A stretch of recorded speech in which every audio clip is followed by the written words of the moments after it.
Welcome everyone to our office hour conversation on the PNM Integrated Resource Plan for 2026.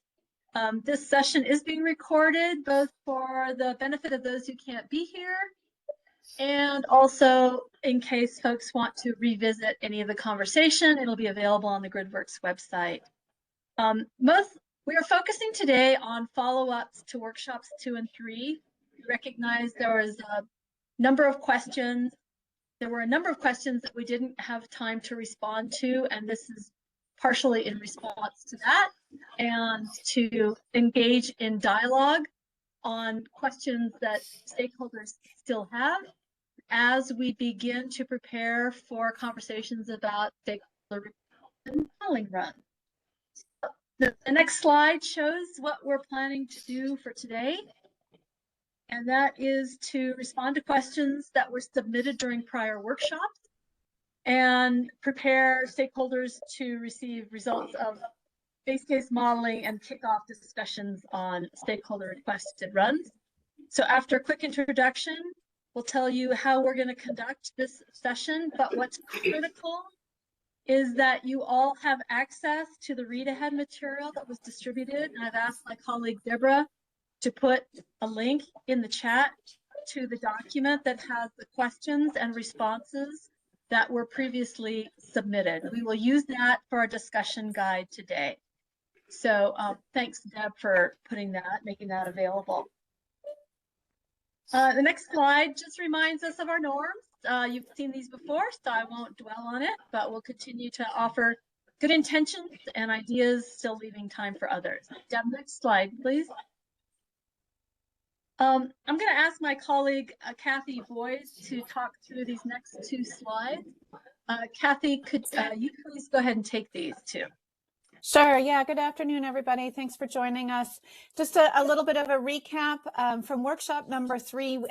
We had a bunch of next steps that came out of that workshop. And what you see on the screen here is what was captured at the end of our summary.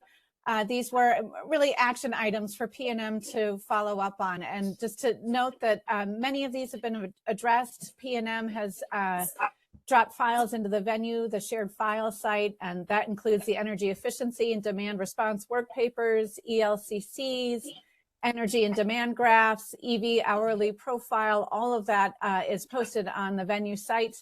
And if you want specific details of which tabs and where to find it, the PNM's responses to the follow-up questions that Deb just dropped in the chat for you, take a look on page 6 there, and there are very specifics of where to go to get those.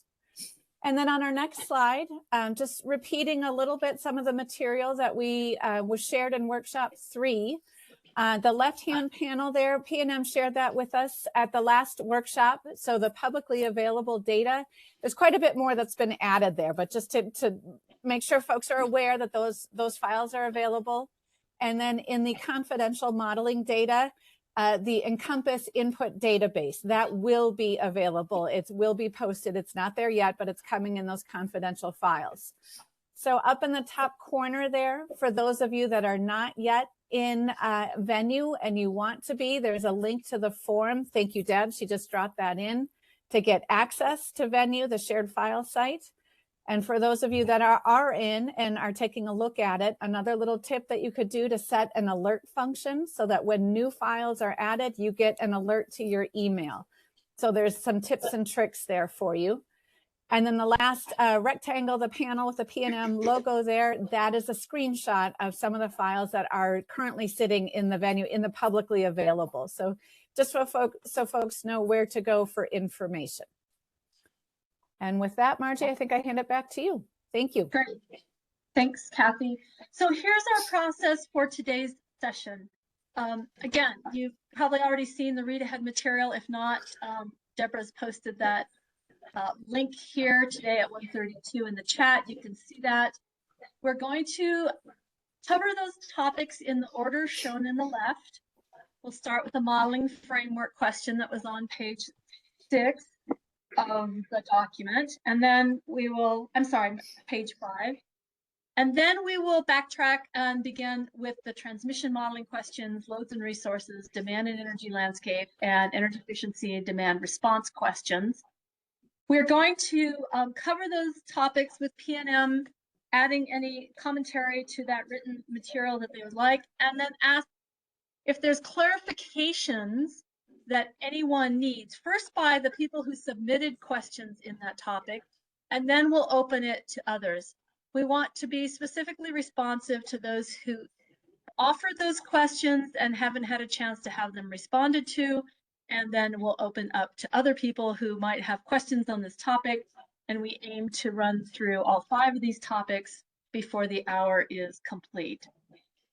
So, Kathy, anything else on process you wanted to emphasize? Nope, nothing to add. We just really appreciate the time here to address questions and give you a chance to get your answers.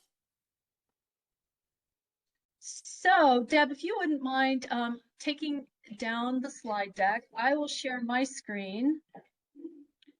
And what I'm going to share is the response document that you hopefully have available to you. If not, we encourage you to go get it. This is, I'll scroll to the top. This was the follow-up questions from both workshop, Transmission Office Hour, Workshop 3, and some also from Workshop 2, but mostly it's Workshop 3 and the Transmission Office Hour. So if you go down to page 5 here, we'd like to start with the modeling framework question from Remy Franklin. First, let me ask, is Remy on the call? Remy is not, but I'm his coworker and I'm here. Oh, great. And this is Douglas. Oh, Doug from Interwest.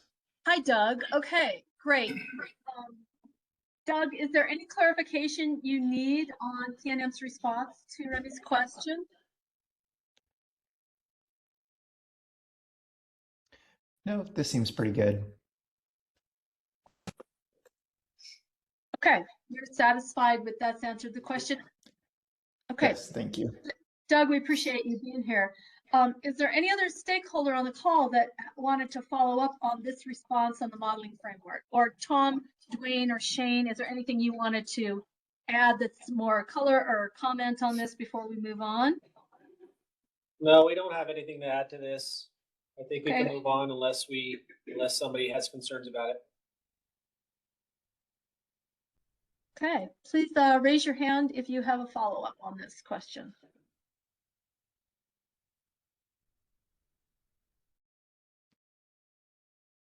Okay, seeing none, we're gonna jump back up to the beginning of the document, which is transmission modeling.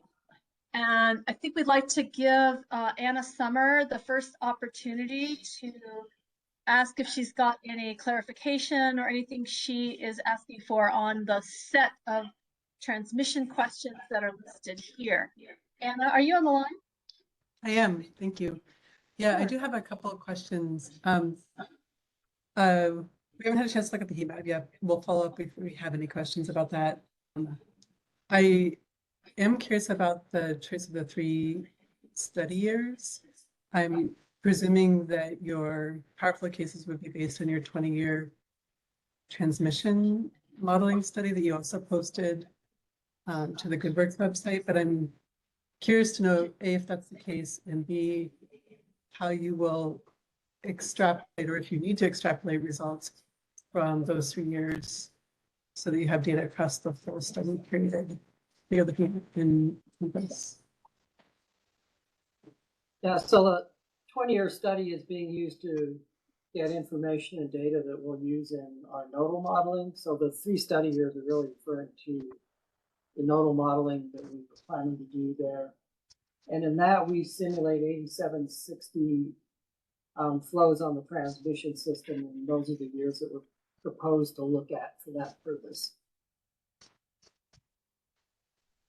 Okay, I think I heard what you said, Tom. It's a little bit hard to hear you, but I think what you said is that you're doing the nodal simulations also cover only those 3 study years. And so I guess maybe I'm still confused about what your methodology is, but it seems like the way that you're thinking about these transmission projects is on the basis of comparing the transmission revenue requirement to avoided congestion and curtailment costs. So are those not incorporated directly into the capacity expansion runs when you go back to capacity expansion? Or are they more used to just decide which transmission projects and then merit going back to the capacity expansion level? Yeah, they'll be used to help quantify the curtailments and the congestion, and to look at transmission projects that would potentially relieve those curtailments or congestion. Once that's defined, it would go back to capacity expansion to see if that actually alters the preferred portfolio that's being examined. I didn't get that. I don't know. Again, did anyone else hear what Tom said? Yes, You can either move down there or move down here. So I'm not sure, can you hear me better here? yes, Yeah. I can. Anna, can you? Yes, I can. Thanks. Okay. In terms of the 3 years, we're basically taking the preferred portfolio from the capacity expansion and modeling those in the nodal for a 1-year period. We do have the ability to run a 20-year time frame, but the outputs become unmanageable, which is why we're proposing to look at these 3 years. And then from that, we'll assess the congestion and particularly the curtailments that seem to be caused by transmission, and determine whether we should be adding transmission project costs into the capacity expansion. To the extent that we pick projects that should be added, then we'll go back and include those costs in the capacity expansion to see if that actually changes the portfolio. Okay. So if you had multiple projects that were connected to a new 345 kV line, for example, would you be saying to Encompass that it has to select that portfolio of projects associated along with that transmission line cost or not? Is that kind of what you're imagining? Yes, you would include the transmission line costs back with the resources that were selected. Okay, but they wouldn't be like, they'd have to be mutually inclusive projects rather than projects that the model could choose from separately.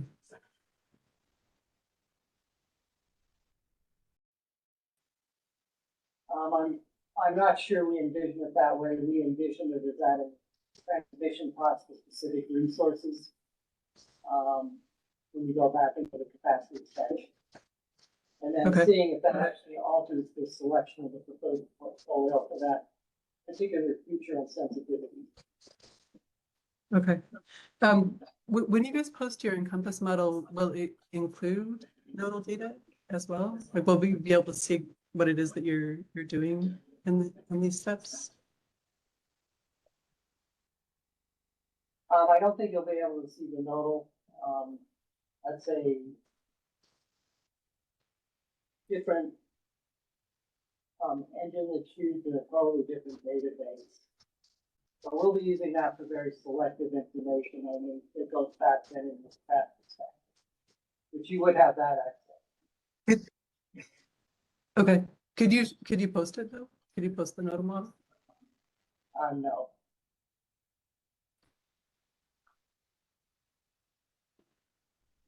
I'm sorry, you said no?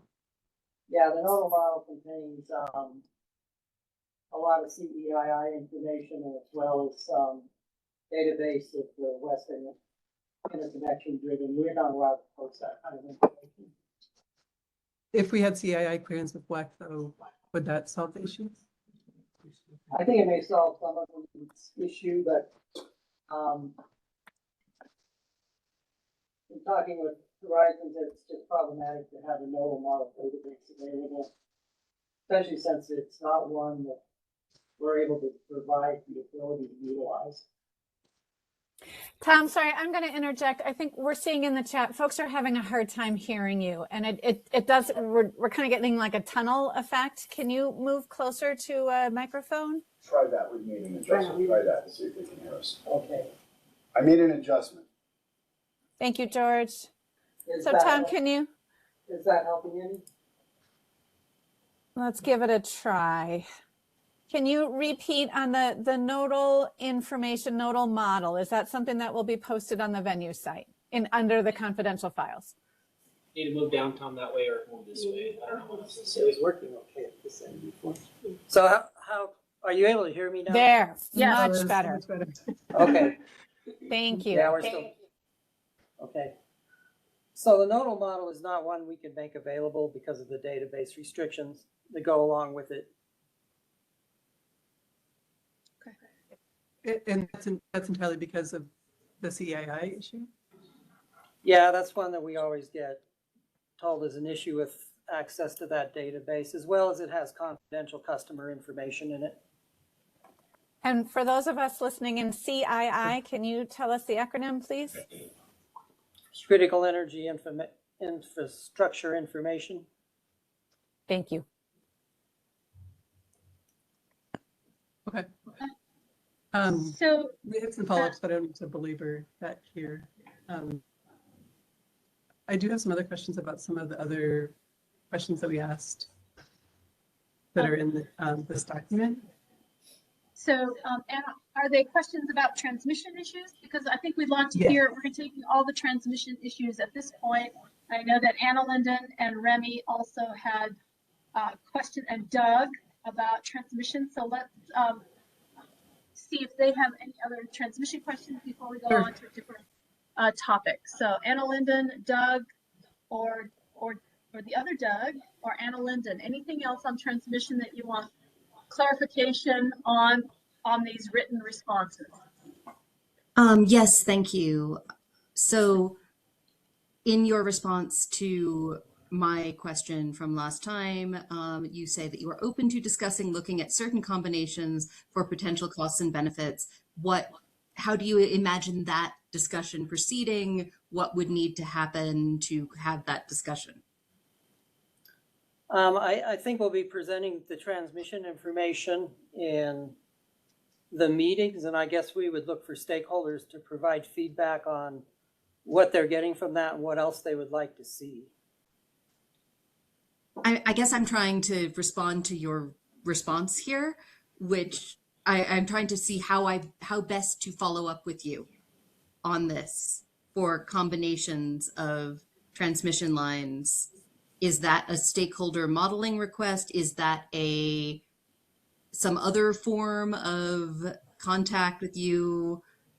Is there some way of getting our transmission specialist to talk to yours? What would you like? Certainly you would have the opportunity for a transmission or a stakeholder scenario request. That would certainly be one way to do that. It might be the best, but if you have some ideas of what you're thinking you want to see in combination, then you could just send those comments to P&M. Okay, that's helpful. Thank you. I do have another question about some of Anna's questions, if that's permissible. Yeah, go ahead, Anna Linden. So I want to go back to the model years, the target years, 2029, 2034, and 2036. The 2029 year, the RFPs that PNM has conducted for 2029, sorry, is it 29 or 2039? Did I read this wrong? It should be 39, should be the last one. Okay. No, I'm actually curious about 2029. Sorry. So 2029, all of the RFPs that PNM has put out for resources that are online in 2029 have passed. So are you assuming that the 2029 moment in time does not include any new projects beyond those that have already been approved? New projects for transmission? For transmission. The model, the 2029 year, we are assuming the transmission we have submitted just recently at the PRC is included. Okay. So that includes largely some 345 kV expansion around the Albuquerque area. Yes. Thank you. And one last follow-up on sort of how you're designing your base case. So in terms of the transmission capacity that exists at the Four Corners interconnection point, I know that in our very first workshop, you all provided that the PNM's exit from Four Corners in 2031 is something you're baking into your base case. So does that include a consideration of transmission capacity at Four Corners in your base case? Yes, it effectively would free up capacity we utilize today coming from Four Corners into the load center. So we would assume that is available for other resources once Four Corners is retired. Thank you. That clarifies that. That's all I have. Thanks, Anna Linden. Would you mind if I actually followed up on that last question? So, Sorry, who's speaking? Douglas Dara. Oh, Doug, go ahead. Yes, please. Yes. Yep. So when PNM exits Four Corners, so will PNM retain the interconnection rights at Four Corners? Those won't transfer to whoever owns Four Corners afterwards? Yes, PNM will retain its interconnection rights. They don't directly relate necessarily to the units up there. They're part of the switch yard arrangement, and we have 3 transmission ties into that facility that we would have to retain regardless of the resource. Okay, thank you. Margie, I see a hand, and I wonder if it's related to this. Gwen Farnsworth, did you have a follow-up question, or are you headed in a different direction?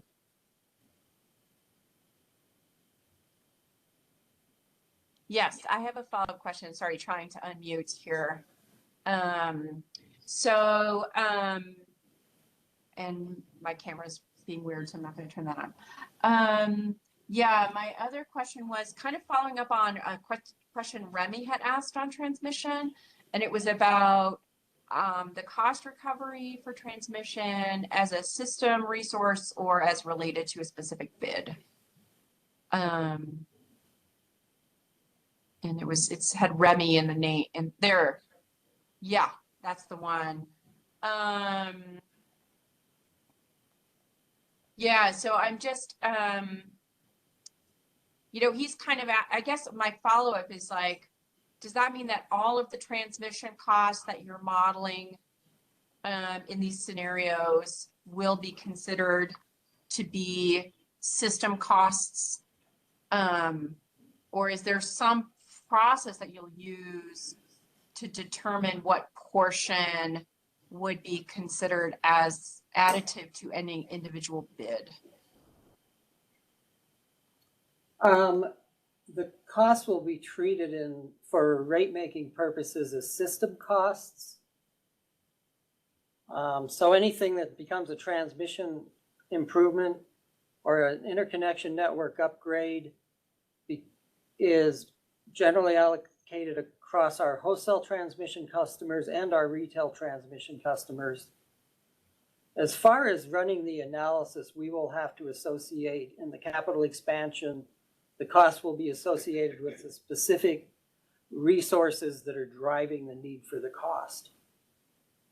Right, so the portfolio overall, like when you're comparing 2 different portfolios that have 2 different either hypothetical resources or bids, that you're going to be looking at the different, if there's a difference in transmission costs, that will affect overall your comparison of those portfolio costs. I understand that, but I think that the answer you just gave was very helpful clarification. And I think it would be helpful to add that additional phrasing into the response here if you're going to be modifying that, or just to capture that. I think, Remy's not here, but I think that additional clarification you gave was helpful. Okay. Thanks.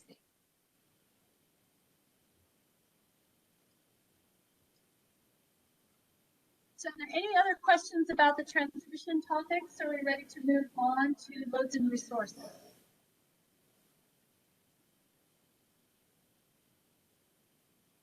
Kathy, do you see any other hands up? All right, let's go to loads and resources. And we have some general questions by a number of people, and then I see Anna and perhaps David Gilmer, Doug Patterson, Darren, and Glenn.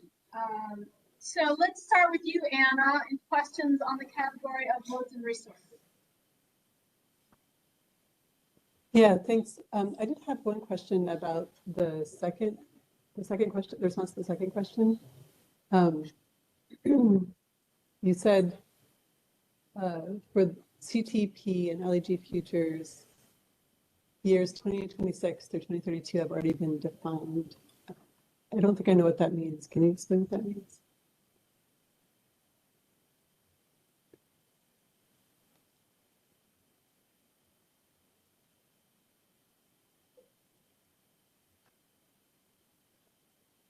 Yeah, Anna, that just means that we're not, those resources are set.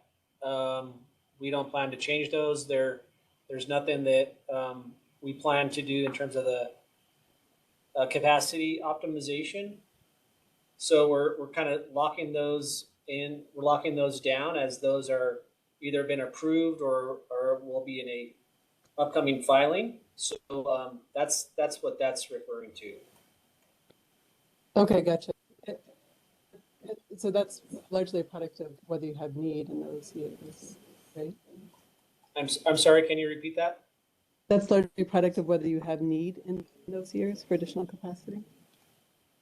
Right. Yeah, we're not trying to define or add to anything that's, or I'm sorry, we're not really looking to do any capacity expansion on those. Although the only caveat I would say is we may look at whether demand response or energy efficiency could somehow fit into the mix before, I guess, starting in the 2030 timeframe, as those would likely be available based on our potential study. So.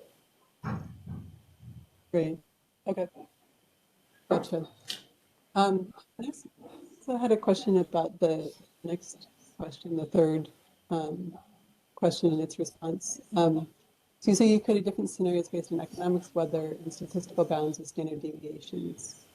I don't know, and maybe you can correct me if I'm wrong about this, but I assume that when you say that standard deviation should load forecast, part of what you are referring to is your large load customer model, because typically those models include subjective assessments of probability, and you can use those to create, standard deviations around those loads. And I would just like to renew our request to see that model. I think we've seen that model, those sorts of models provided before with customer data anonymized, so there's no identifying information for those customers. And given how significant the load forecast is in these different scenarios, I would find it very challenging to recommend any stakeholder scenario without understanding how the load forecast is conceived, because it is going to be the driver of everything else that's coming out of the model.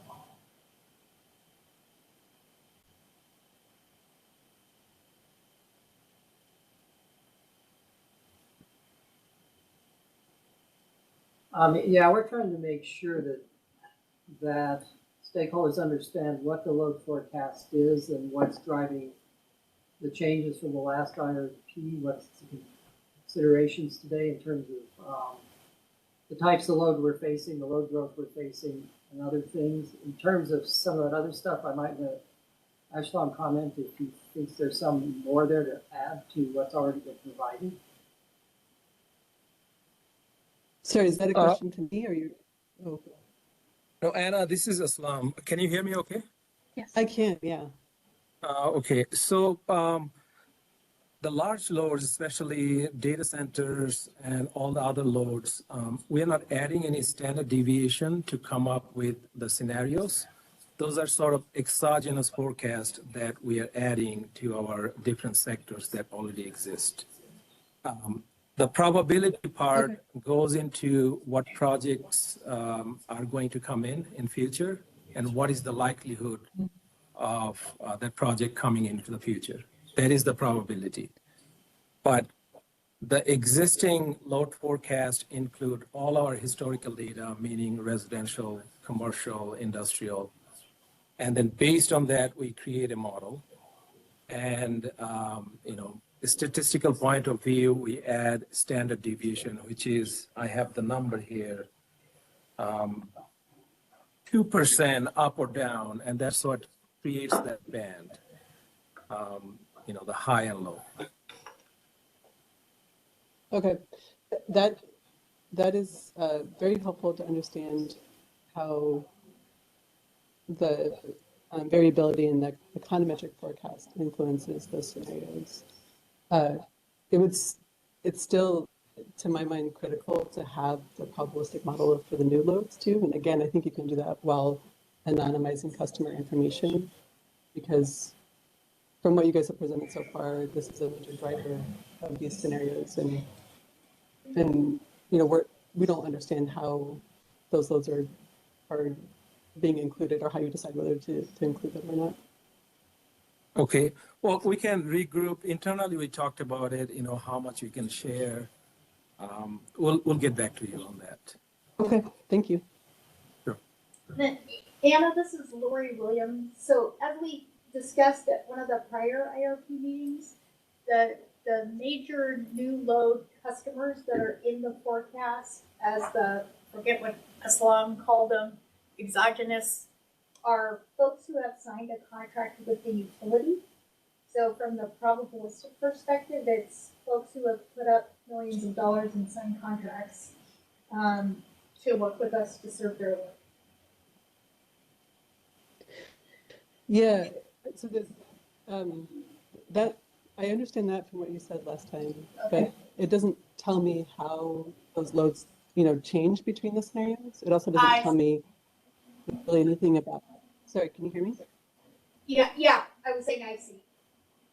You're looking for any variability between the sensitivities on load, how that's being derived. Right, exactly. I want to know what information you're using to calculate that. Yeah. All right, that helps me. I see what you're doing. Okay, thanks, Lori. And I just wanted to follow up on that. I'm just trying to understand what you're looking for, Anna. Are you really just trying to understand how much economic development is in terms of peak demand and energy, just to see what the differences are? Because I'm just not sure what the composition or how the probability came up. I don't really know how that plays into you needing that information to come up with a stakeholder scenario. Can you help me understand what you're asking for? Yeah, oftentimes when we do these kinds of cases, what we're looking for is information about how the load forecast was conceived, and then if there are recommendations to be made around a different assumption related to that load, we can make it once we understand how the load forecast is constructed. But we can't make that recommendation without understanding what you did. So the only information we have is what we've shared verbally. It's not enough for us to understand what is going into your load forecast and therefore what is going into your informatics model. So you're talking about the actual methodology that PNM is using to come up with its load forecast then? Yeah, so I love, we put this some comments that we submitted to you guys a couple weeks ago, I think. Love to get your econometric model. We'd love to get your probabilistic model. We want to be able to look at those and understand what it is that you're doing, what's driving these different scenarios.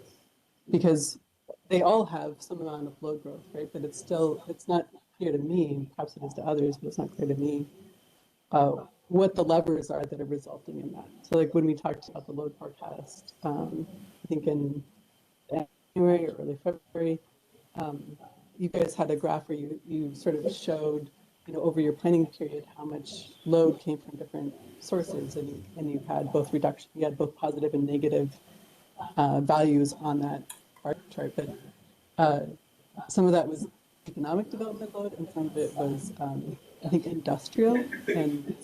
And so I don't really understand what the difference is. Like oftentimes industrial forecasts are not even econometric, they're just trend forecasts, right? But I don't really have any meaningful information about what it is that you guys have done to create your load forecast, and therefore I can't make any recommendations about what you might do differently in terms of studying different scenario sensitivity.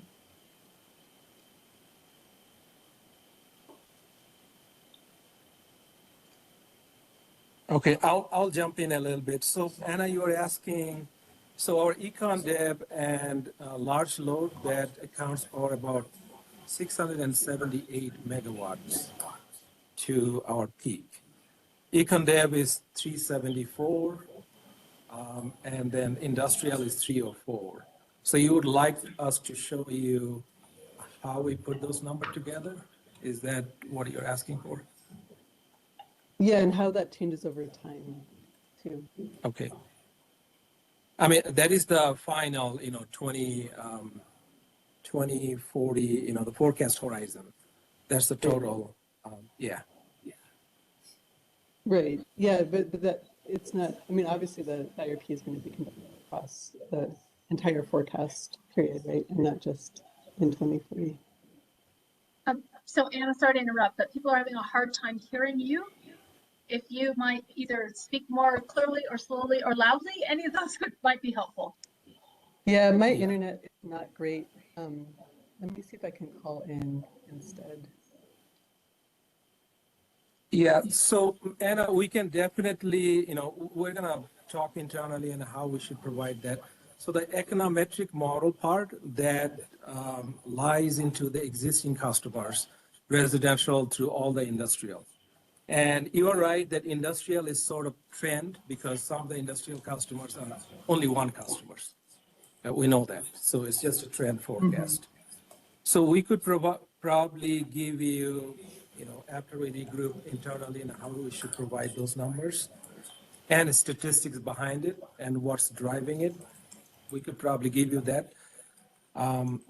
But Econ Deb, just like I said, it's an exogenous forecast. We are putting some probability on some projects, and then we are adding that number to it. So it's not econometric. Yeah. That was my presumption, but I'd still love to see, what you're assuming in that model. Okay, so we can give you some statistics behind all the forecasts, definitely. Okay, great. Thank you. I appreciate it. Sure. Let me turn to Glenn and Doug and Derek. Glenn, I think I've seen you've been putting some things in chat. I apologize, I haven't been watching them. Did you have any follow-up to this, some of your question on Lightning Dock?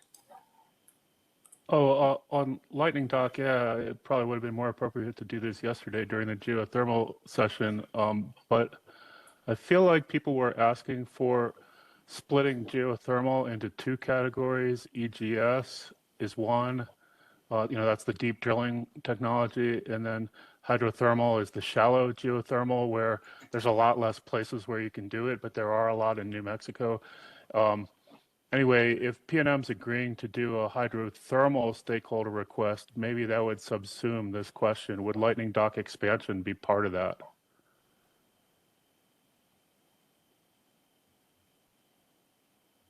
We're certainly willing to add the hydrothermal as an option and looking at the different supply side options we can do. So I think that's where we left things yesterday, is that we would go ahead and do that, come up with the parameters for adding that particular technology into the possible options. Okay, you were a little bit quiet. So was that a yes, that you would include a scenario where one might expand Lightning Dock, assuming that's technically feasible? So let me jump before Tom you answer. Glenn, the process for articulating stakeholder requested run is yet to come, but I heard that PNM is willing to consider that. Of course, we want to see what all the stakeholder run requests look like before there's a final decision about which ones are most germane and affect the statement of needs. So that's conversation to be had. But Tom, you wanted to add something. I wanted to make sure it's clear that we're not in that part of the process yet. Correct, but I think we'd offered to go ahead and add hydrothermal as one of our supply side options. So you'd have two different geothermal technologies considered in the evaluation. We do not typically have anything that is a specific project in the IRP. We look at resource technologies rather than specific projects in the IRP process. Great, thank you. Go ahead, So, Glenn. yeah, and I just had a follow-up from the last session that maybe wasn't a written question, but it has to do with customer demand response. So Glenn, right now we're taking questions that were previously submitted. We'll find out. There will be, I'm and not we're, listening. sorry? What'd you do, bring an apple? Margie, we've got a little interference. Keep going. Okay, so we're taking questions that were already submitted. We will have a process at workshop 4 for taking on new questions, and you should bring those there. So can we continue with the previously submitted questions so that we get through them all, please?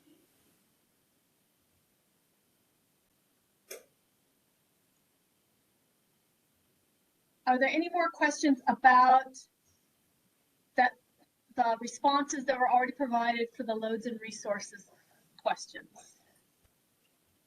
So Doug Patterson, Darren Zygich. Glenn, we just addressed yours on Lightning Dock.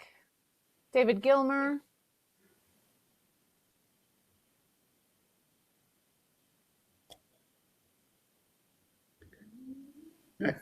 Doug has his hand raised and lowered.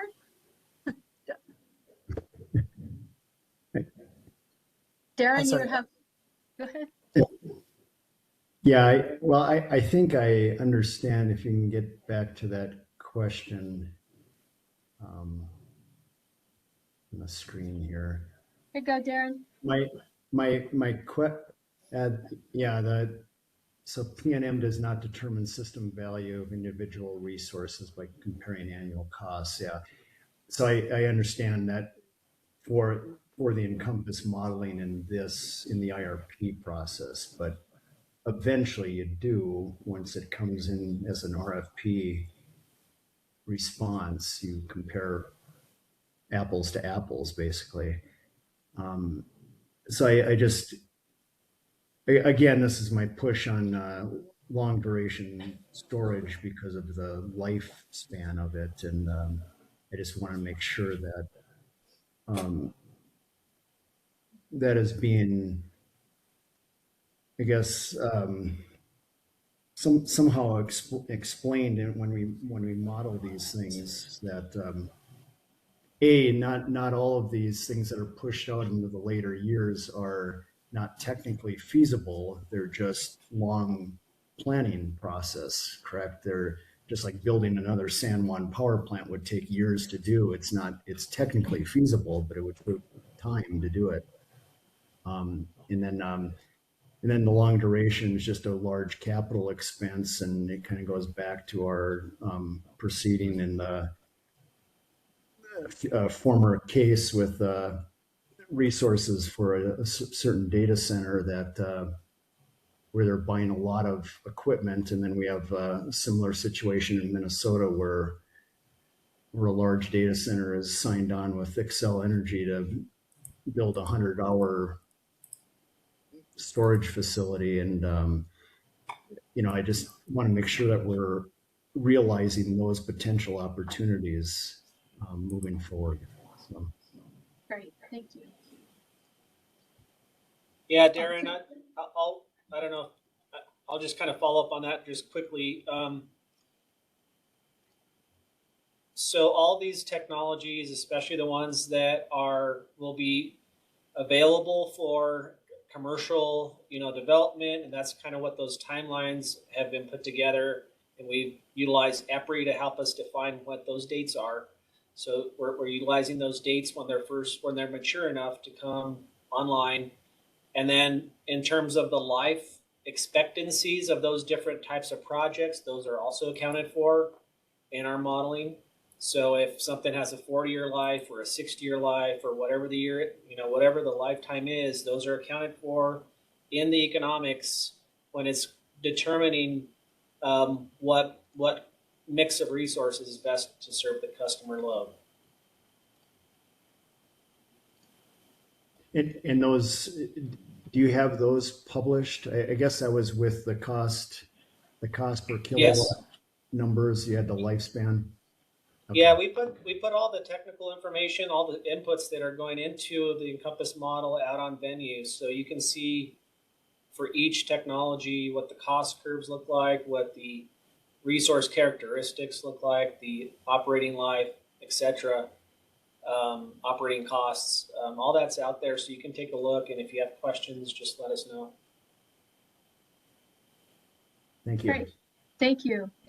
We're going to move on to demand and energy landscape topic. I see that both you, Anna Summer, and I believe also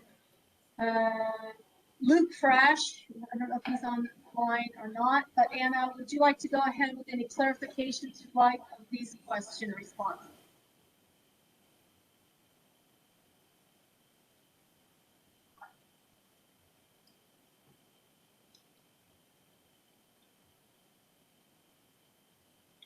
Okay, Luke, I don't see Luke online.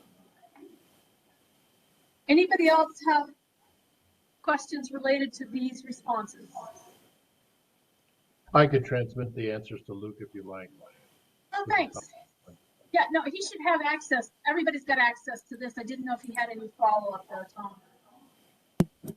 Anna, anything further from you? I know you have a couple in here.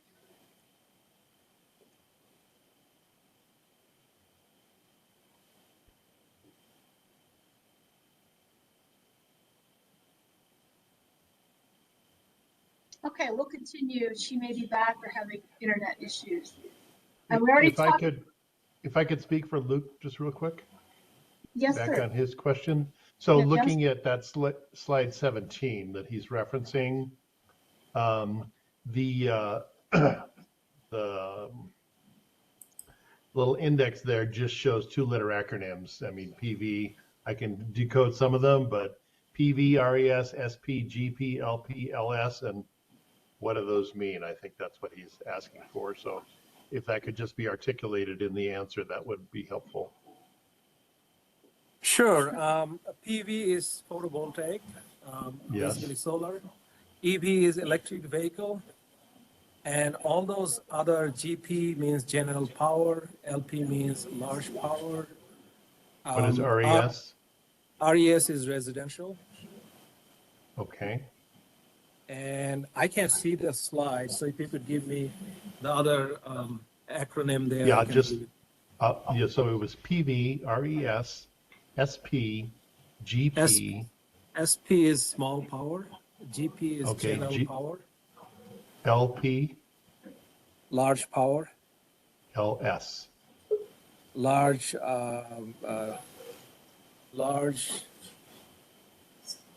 service. Yes, large services. Yeah. Okay. Would it be possible to edit the answer to his in this Q&A doc to just articulate that quickly? That would be helpful. Sure. Yeah. Great. Thank you. Thanks, Tom.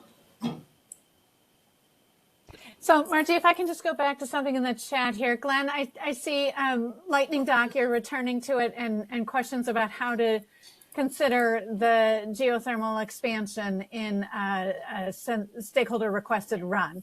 So that is something I want you to hang on to it, and something in workshop 4 and in other forums to come here where we will help folks who have interest to craft a usable request for stakeholder modeling run. So Glenn, if we could ask you to hang on to that and bring it back in our next forum, and we will help you work that into a request that's viable for PNM to use.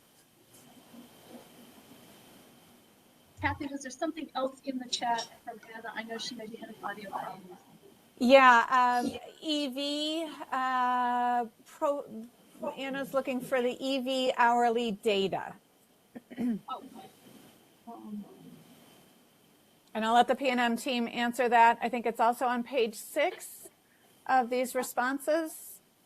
So, and that's, yeah, should we go back? Okay, so we get back. You want to go to page 6? Yeah, okay. So the EV hourly data is posted on Venue. That was added earlier this week.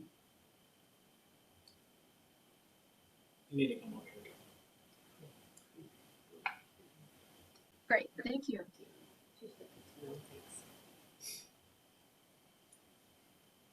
And then I think we're on to the category of energy efficiency and demand response. Brian Turner, Anna Linden, I know you had some questions. And maybe that's I no longer know what I was asking about. I understand that PNM doesn't understand the question at this point, neither do I.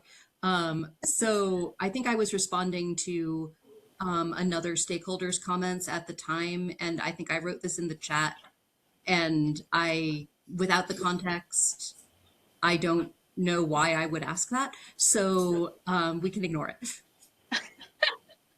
Thank you, Anna Linden, appreciate that. Glenn, I think you also had something in the chat on energy efficiency and demand response. Yeah, it was a follow-up to the response I got about accelerating the modeling of these aggregated programs, aggregated demand response, or VPP. And I think the answer came out to be, well, we need time to build a baseline. And I believe I saw E3 model something like that with generic baselines for EPE. So I think it's possible that you can go ahead without establishing a PNM specific baseline because, you know, this kind of behavior is to a large degree predictable and it's not specific to New Mexico. Thanks.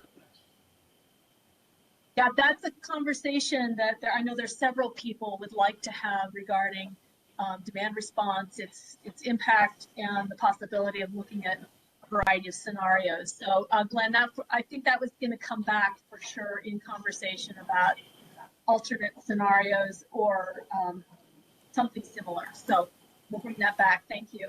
So when would it be brought back?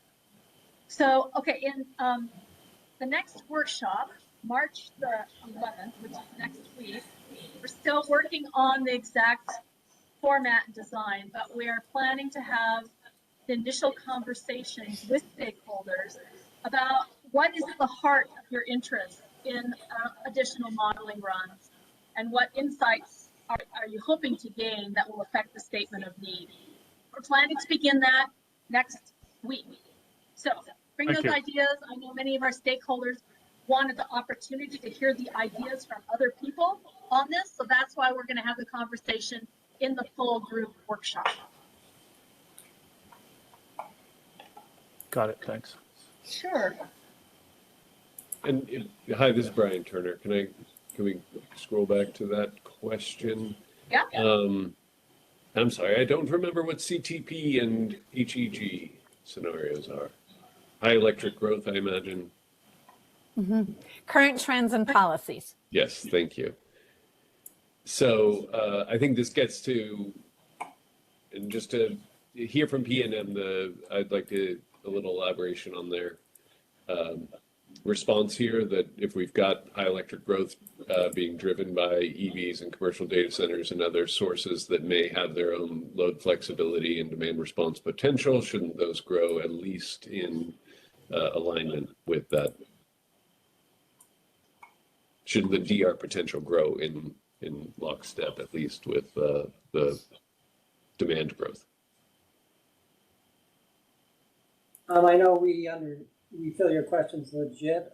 I don't know whether someone's on from DR who could answer that, but that's why we're going to explore that to see what they really are doing with the difference between, say, the current trends and policy case and the high economic growth. Because some of that economic growth in and of itself may not be things like EV.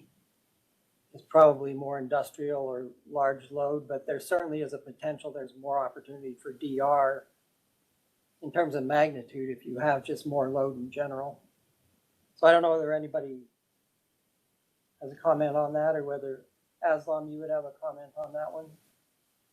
This is Alex Reedon from Energy Efficiency. I can address the DR portion of that, the commercial data centers and whatnot, not the EV part. On that part, you might think that there would be some additional demand response possible. That would have to be funded outside of our current EE and demand response portfolio, which is nearing the 5% legislative cap. So in my mind, that's why we didn't increase the demand response in our existing programs beyond that. There could be some discussion about ways to fund those programs outside of the Efficient Use of Energy Act's funded portfolio. Yeah, that's my comment about that. Okay, that's helpful, and would love to see that reflected here, or any other document that's coming out of this discussion, just so we don't lose that point. So it's a funding limitation, at least for part of the DR potential. Yeah, I will say though, for the purpose of the IRP, we don't really have a funding limitation per se. We build these programs around what the potential study tends to indicate is possible to do. Yeah, I guess based on that, a limitation is that the potential study didn't model for different economic growth scenarios. Right. Right. Yeah, okay, that's great. I mean, it lends to the overall point that we'd like to explore further, is that there should be perhaps a supply curve for demand response and demand flexibility, dependent on both the growth in supply, shifting the line of supply, but also the program type, the incentives or compensation offered that could bring in further supply, that a static potential study doesn't really do well. But that is a discussion for another day. Appreciate the response. Great. Thank you, Brian. That's helpful. Kathy, I see we're near our end. Is there anything else key to these questions that we need to respond before we conclude and tell people about what's happening next? Yeah, thank you, Margie. So Tom Solomon, I see a very involved question, I think, that you just dropped in. We are going to document that, and let's start with that in next week at Workshop 4. So we will come back around. Given that we're almost at time, I don't want to open such an involved, but we will come back next week. Thank you. Thank you. Great. Deb, would you go ahead and put up our slide number 7? So I think this has been a good step toward dialogue on questions asked to date. We recognize from what we've heard from stakeholders that there needs to be a more precise and clear process and structure for handling questions and answers. So we will unveil that at the next workshop. We're going to ask all of you, if you had questions that surfaced from today that are new, and even the questions that CCA, EEFG, and SWEET put together, we'll ask you to bring any of those new questions that haven't already been responded to today to the workshop number 4 next week, and we can fold those into the new question process. We are going to ask you to start thinking about what is at the core of your stakeholder modeling run interest, and what runs will result in new insights to inform the statement of need. So please be, I know you're all excellently inquisitive and interested in the details of this process, and we're hoping that your next set of questions will really be targeted toward how we shape and mold the stakeholders' modeling run requests to get the most insight possible going forward. With that, let me just say thank you to everyone for your participation today, and thank you for PNM for preparing and being able to elaborate on responses. We will. Margie, sorry, before we close, Anna Linden, I see a hand. Is it just a clarification or a broader question? Yes, it is a clarification on this slide in specific. Yeah, go ahead. So I understand what your plan is for the next workshop, but I do not understand what you would like to be brought specifically to the workshop in terms of your last bullet point and its sub-bullets. Like, are these philosophical questions, or do you want individual or groups of stakeholders to have specific, put together what we want to see and what we believe a run would do concepts that are written down? What level of detail are you asking for? Great, thank you. Our first level of detail we're asking for is concepts and ideas that can be shared with other stakeholders for possible discussion, sharing, collaboration. These are not written down specific modeling run requests. There will be a process and a form for people to fill out that PNM will share with us at the workshop. And that will be step 2 of clarifying the parameters and considerations for modeling run requests. What we're asking for next week is to be able to articulate what are those interests that are core to you. Is it an interest in understanding greater penetration of band response? Is it a different cost and penetration of geothermal technology? Is it something else? Is it how? Just to start talking about what your interests are, so that Anna Linden, we can build on ideas amongst stakeholders. Does that help? Yes, it does. I do just want to note that we seem to be going very slowly in this process. Just as a general feeling that we're creeping towards seeing some actual modeling runs. And I do worry about running out of time to get feedback and give feedback with PNM. But I understand that you have a plan, and we'll see how it goes. Yeah, we'll also get Marty, if I might. Yeah, Kathy. Thank you, Anna Linden. I also hear in your question a request like, what is the result that you want to get from us? And so in workshop 4, PNM is going to provide a sort of a form for stakeholders to get a sense of what kind of modeling parameters might you design your stakeholder requests. So having that clarity of what input is PNM looking for and being able to answer those questions, I think will help you for some clarity of how do I provide the input that will be most helpful in the modeling runs. Thank you. I look forward to seeing the form. Great. Thanks, Anna Linden. And we also pretty much look forward to hearing the conversation among stakeholders as we've been trying to build a way for, it would be nice if everybody just could turn in a request, but we think there's more value and benefit from some collaborative discussion on this topic. Great, but thanks for the question, and we'll plan to see as many of you as can attend at the workshop next March 11th from 9 to 11 via WebEx. And again, thank you very much. This recording will be posted, and we will continue to press forward, Anna Linden, with as much speed as practical, recognizing these important conversations need to occur. So thank you all. We'll see you next week. Thank you.